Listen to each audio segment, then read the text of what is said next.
Danger? By CNN posted, April 3, 2022 2:27 p.m. CDT by Nicole Goodkind, CNN Business. CNN, the US may have the world's most powerful military, but the dollar is its greatest weapon.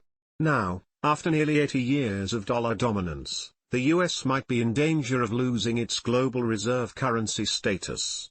About 60% of the $12.8 trillion in global currency reserves are currently held in dollars, giving the US an exorbitant privilege over other countries.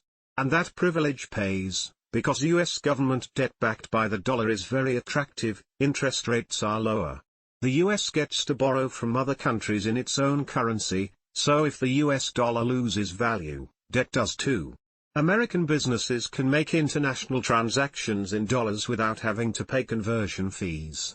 Perhaps most importantly, in extreme circumstances the US can cut off dollar access to central banks around the globe, isolating and draining their economies.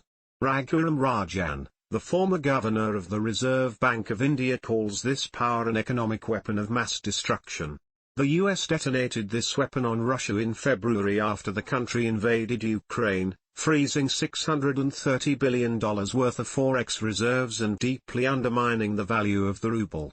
That gave America the ability to punish Russia without getting US troops involved in war.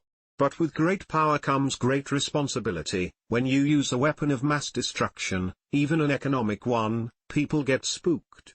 To protect themselves from the same fate as Russia, other countries diversify their investments away from the US dollar into other currencies. That's where the country's reserve currency status could run into problems. Weaponizing the dollar, said Bank of America strategist Michael Hartnett, could lead to its debasement. The balkanization of